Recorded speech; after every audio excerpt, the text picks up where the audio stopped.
The United States Secretary of State Hillary Clinton will arrive in Australia on Sunday for the Australia-United States Ministerial Meetings, known as AUSMIN. It's expected she'll be discussing, among other issues, the United States' increasing concern about China's military expansion.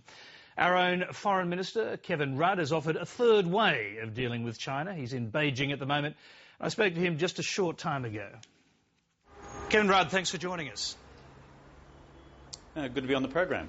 Now, you've talked recently about a third way of dealing with China that involves neither conflict nor kowtowing. What do you mean exactly by that? What I mean, Tony, is that for many, many years now, the debate in Western countries in particular, and to some extent even within China itself, has said that there's only two ways of approaching the rise of this great power. One is that we're in some sort of incipient or emerging conflict with China, and the other is the only way forward is to kowtow, in other words, to comply with everything which China says. I don't think either of those paths is productive. I think there is a rational third way to proceed, and I believe that can be done through a comprehensive political and economic relationship where we agree on our common interests, both in the region, both at a world stage and bilaterally as well, but also not walking away from those areas in which we disagree. I think that's the right and rational way to proceed, rather than having this simple black-white alternative, which frankly doesn't lend itself to the great complexity that is modern China. OK, using that method, how should Australia respond to China's rapid expansion of its offensive military capability? Well, on that question, we've got to acknowledge a number of facts. One is, as China becomes a wealthier country and its GDP rises, it follows that its allocation of funding to military resources will also rise. And that's occurred with countries right around the world and basically throughout history. The second is this, though, and that is, with China, we also need to recognise that other countries around the world and the region are increasing their military outlays. But again, on the specificity of China and the size of the country and the size of its military forces, there are continuing questions about, number one, the capabilities which China is acquiring, two, the doctrine or the intentions to which those capabilities would be put, and three, broadly on the transparency of military budgeting as well. That's where we need to see progress, and that's where we're engaging directly and, frankly, our Chinese friends. What's the rationale for all this extra Chinese military spending, for this expansion of their offensive capability? As I put it, I'm wondering, what do they see as military threats to their sovereignty? Well, historically, I think it's fair to say, Tony, that China's overall military posture, at least at a conventional level, and in terms of some of its theatre weapons as well, has been built around what's called the Taiwan contingency. China, as you know, has long said that Taiwan is a part of the People's Republic, and it doesn't withdraw from its position that in extremis it would use military force to regain Taiwan and return it to the sovereignty of the PRC. Is any of that in immediate prospect? No. Relations across the Taiwan Straits now better than they've ever been since 1949? Yes.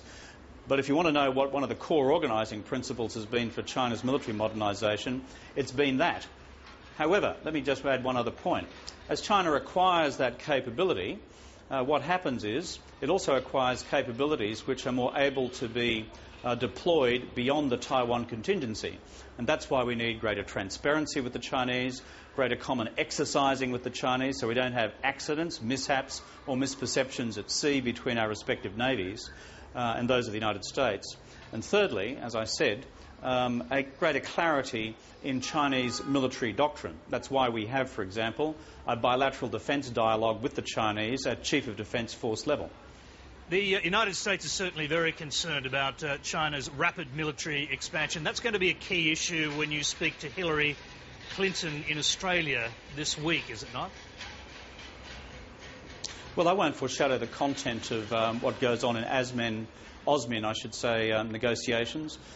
This is an important forum for Australia and the United States, Secretary of State, the Defence Secretary, and the Australian counterparts, Stephen Smith and myself. But in China, let me just tackle your question from a slightly different angle. In the next couple of days, I'll be meeting General Cheng Bing-de, who's the Chief of the General Staff here of the People's Liberation Army here in Beijing. And these are the questions which I'll continue to discuss with him, as I have in the past. And I'm sure his Australian counterpart, Angus Houston, has as well. This is the sort of content to the defence, security and strategic dialogue we've been evolving with the Chinese for quite a number of years now. Quite frank, quite to the point, but in the overall framework of a very friendly, very productive and very economically important bilateral relationship. But Hillary Clinton's been quite frank about this, and indeed the Americans, the Pentagon's undergoing a large-scale review of its global standing, military standing, particularly vis-a-vis China. I mean, you'd have to think that'd be part of your talks. The United States, like Australia, shares a common interest with the People's Republic of China, and that is to maintain the stability and peace of this Asia-Pacific region. That stability and peace has underpinned the phenomenal economic growth and prosperity we've seen in this region over the last 30 or 40 years. And looking to the next 30 or 40 years, we need to see a continuation of that. And that must be a core focus for our diplomacy. If I just put it in a slightly different way, I believe one of the core challenges for the 21st century, or at least this first half of the 21st century, is to make sure that we, the United States, its allies and other friends in the region, together with China, work together to frame a common sense of security cooperation, even security community, or a concept of it, in our wider East Asia, West Pacific region, to avoid any conflict. Another global issue involving China is climate change. How do you assess the importance of these two issues, China's growing military power and China's response to climate change? Well, I believe if you sort of pushed all the day-to-day to and fro of politics at home and abroad just to one side for a moment and just stood back for a moment and drew breath, there are two or three big ones which are facing our country and most countries in the region and indeed the world over the next several decades, which we must get right. Number one is climate change, and make sure that our actions abroad match our actions at home match our commitments abroad to bring down greenhouse gas emissions. Otherwise, our common interest in the planet frankly undermined, and that's fundamental to everything else. But number two, I think, in terms of global priorities, is this phenomenal growth of China. Its economic footprint, its economic power, its diplomatic presence, the matters we've just been discussing in terms of its military capabilities as well, and how the region and the world at large embraces and manages the emergence of this new great power. Now, presumably climate will be also high on your agenda in talks with Hillary Clinton, the Osmond talks. How much harder is it going to be to see serious or to get serious United States action on climate change now that Obama has lost control, or the Democrats have lost control of Congress? Well, I'm sure we Australians could exchange a few notes with the Americans on that question. As you know, in the period of the last Parliament, we sought to pass our own emissions trading scheme through the Australian Parliament and Senate on two occasions, and on both those occasions had it rejected by the Conservative-dominated Australian Senate. In the United States, now, of course, based on the figures that I have just heard here in Beijing, the Republicans have control of the House and the Democrats likely to maintain control of the Senate. So this is going to be tough going in terms of the Democrats' previous commitment to a cap-and-trade system. But let's see what happens. Also, we've got to be very careful in our analysis of American actions in terms of other possibilities which may be within their armoury to deal with the challenge of climate change as well. Principal carriage here, of course, lies with Greg Combet. He'll be dealing very closely with the Americans. In fact, I know from my conversations with him, he was on the phone to his American counterpart only last week in preparations for Cancun. It's hard for the Americans, given their system of government. It's hard for us. But it should not deter us from landing an outcome for our nations and for the planet. Let's go back to China for a minute. Your third way approach didn't seem to work too well at with the Chinese in Copenhagen. What went wrong there? I believe that in the preparations for Copenhagen, we didn't strike enough pre-agreement between the major developed countries, including the United States, ourselves and the Europeans, and China and India on the other.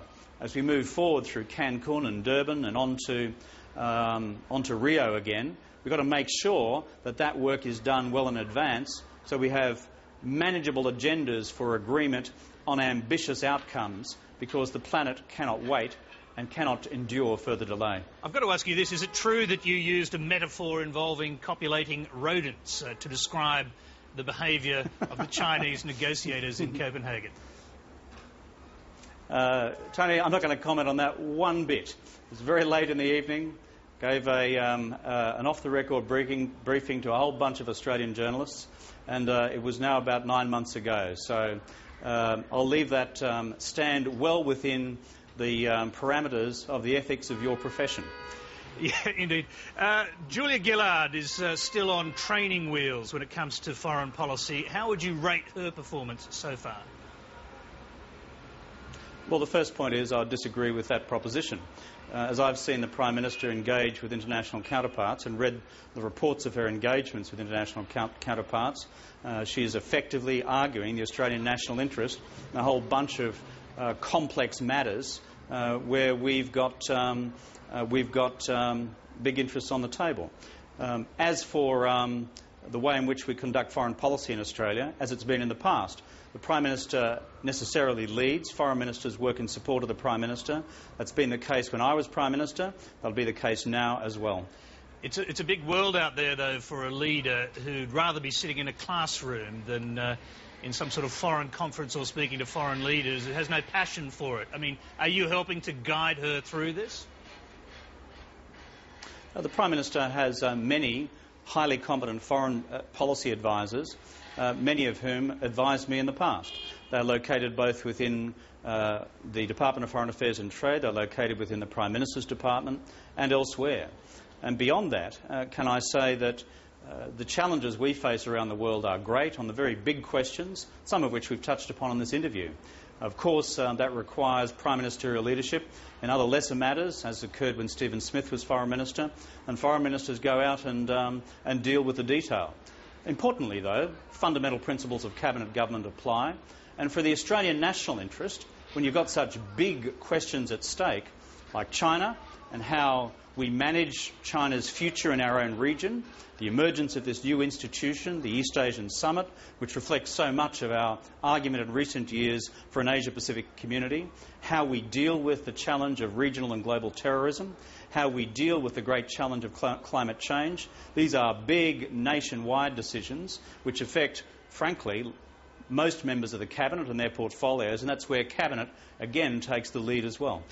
Briefly, we're starting to see a kickback by those in Labor's left who are concerned at losing political ground to the Greens. Now, Greg Combet, who you mentioned earlier, says Labor needs to rebuild its standing on issues like climate change, where vote switching was caused by the deferral of an emissions trading scheme. Do you agree with that, first of all? Well, first of all, I don't tend to get engaged into debates about domestic politics one bit, least of all while I'm here in China prosecuting the national interest. As for the debates within the party and our future direction, they're properly held internally within the party. Greg Combet is a fine minister, and of course he, like many of us, is concerned about the party's future.